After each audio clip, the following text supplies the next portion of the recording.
Hello and welcome back to House of Astralis. My name is Kayla and today I will be your cosmic guide as we look into your upcoming month. I do have a quick announcement at the end of the reading, so I would love if you can stay tuned and watch it. All of my links are in the description down below, and without further ado, let's take a look at your upcoming month. So overall, I wanted to ask what you can do to work on your intuition this month. We've got number 54, create energy instead of mirroring it. Humans mirror the energy they encounter in others or in the world. Instead of being reactive, generate energy proactively. What type of energy would you like to experience? Let it begin with you. Energy is infectious, so others may mirror back your healing energy. Mindfully expose yourself to the energies you wish to cultivate. I like this, especially in group settings, whether it's like a get together or just a small group of friends, big. I think that's really important to set. First of all, for me, I set my own protection, like my own bubble of energy, so I don't take on other people's stuff, but also to create what I want. If I'm moody and upset, it might make the energy around us moody and upset, and I don't want that at a party. I don't know about you, but the overall energy of your month. Ooh, the Fool! Okay, perfect. Love this. New month, new you. So what new thing are you embarking on? What risk are you taking? What adventure are you going on? And this can all be literal or it can be metaphorical. Something new is happening. You are taking it, saying F it, and just going with it. With the energy, embracing it. And I think this is even creating the energy you want instead of mirroring it, because this is sort of like that manifestation thing. If you want to manifest a new beginning and something new and better for yourself, are you going to do that by sitting in your own despair all day or not getting anything done? If you want a new beginning, you have to embrace that new beginning. Create that new beginning for yourself. So in order to do that, what can you do to release? And we've got the Four of Wands. So to me, this is releasing the roots you have built, the home you've made, and being able to embark on that new adventure. A lot of us stay stuck in the places we are because it's like, oh, we've done so much. I've bought a house here. I've settled down. I've done everything here in these roots and put my roots here. I don't want to start something new, or I want to start it, but I can't because of this. So it's really releasing the chains of the environment that you're in and the roots that you've settled. And it's not to say you can't have any of that still, but release the excuse around this. The download that just came through was something about like traveling, with like an RV or on the road or something like that. And a lot of us say we can't do something like that because money or you have a home. And I think there's ways to work around that. So definitely release the narratives that keep you not being spontaneous and the Fool.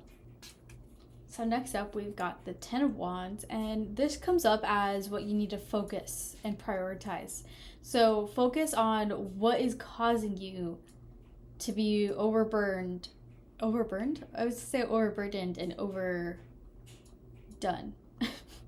So what's causing you to overextend yourself and what feels heavy? With this being a 10, I can totally see this as like one last thing you have to do until it's complete. So prioritize what you can do to complete something.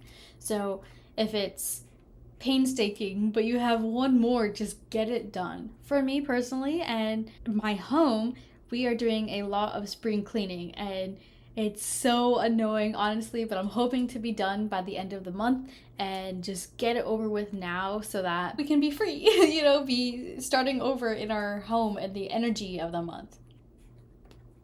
The Emperor is what you can look forward to. So I see him and his expression as being so serious, like very stern but serious, and of course authoritative, but it's like getting really clear.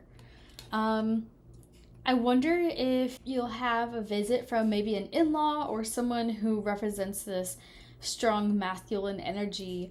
Of course, it can show up within yourself too, but I just feel like it's someone coming in a visit, someone to kind of give you the kick in the butt I just heard that you may need. Kind of like not a stern talking to, but someone who can give you tough love with meaning the love, like they want to see you thrive.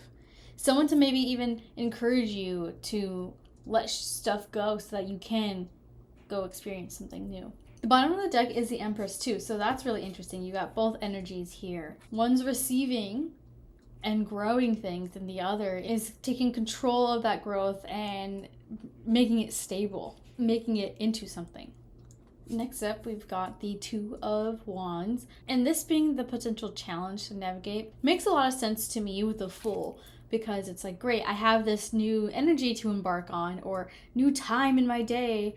What do I want to do with it? The challenge here with the Two of Wands is like, oh crap, I got the world in my hands. Like, what do I do? Where do I go? What do I set my attention and focus on? Making decisions here is that challenge for you. I also just heard moving. So someone's moving, trying to navigate moving here. And that plays in with the Four of Wands as well. I said home, because that's what it reminds me of. But I just got the sense of someone's actually moving. Looking at where to go, maybe in your city, trying to determine the best places or the cheapest places. Having to choose something either way. Like, these are decisions that will have to be made. I pulled up the Oracle deck just to see if we can get a little bit more insight on, firstly, the challenge here with the Two of Wands, but I also want to look at the Emperor card. So firstly, so the one that flipped over is crossing. And that really sticks out to me because these are almost the same image. You got two figures looking out into the horizon of what else is out there and really deciding, like, do I stay here? Do I go? Where do I go? Wondering what is out there. So to me, this is just a confirmation of that decision, of deciding where to go, what to do next. So they're both thresholds. The Fool here is a threshold. It's when you choose something, you automatically not choose the other thing. So maybe you are struggling with letting go of one choice when you choose the other. It's kind of like a crossroads too, is what I'm getting. And for the decision here, it's not the Two of Swords, so you're not blind to it. And it's not a mental game. It's more of like, I have at least two things that I'm passionate about, but what do I pick? And with that, I suggest sitting with yourself and really asking yourself what that's about, because you may be able to find the answer there, and hopefully this Emperor figure can help you too, give you some guidance, advice that you may need.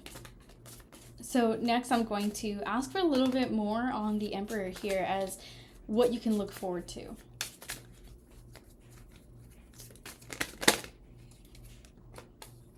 Oh, yes, we've got number 5, Guardian. So I definitely, I got it. I was feeling like this is a person. Someone to help you through something. Give you some advice, some love. But either way, this is the protective energy from this person. The armor here, the Guardian. So certainly looking forward to either someone stepping into your life like this, or really being able to feel this from your spirit team, from those around you.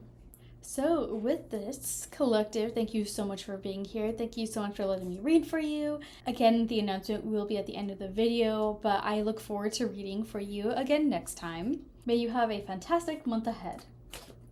I am popping in here just briefly because I wanted to take a second and let you know what I've been quietly working on behind the scenes, because it's finally here. Enrollment is finally open. Like I have mentioned previously, I'm expanding House of Astralis with a monthly membership community called the Astral Commons, and I want to be clear about what this actually is, because it's not a tarot course and it's not a spiritual content subscription. Each month we work with a tarot archetype as a lens for shadow work and real inner growth. And I know shadow work is a buzzword or maybe overused, but it's self-work. It's getting deep into ourselves and about why we are that we are and growing from it. So instead of just consuming content, you're actually using it as a tool to look at yourself, at the patterns, at the blocks, and the things you keep circling around. The archetype gives you something tangible to hold alongside the deeper work. There is no tarot experience needed. You just need a willingness to show up for yourself.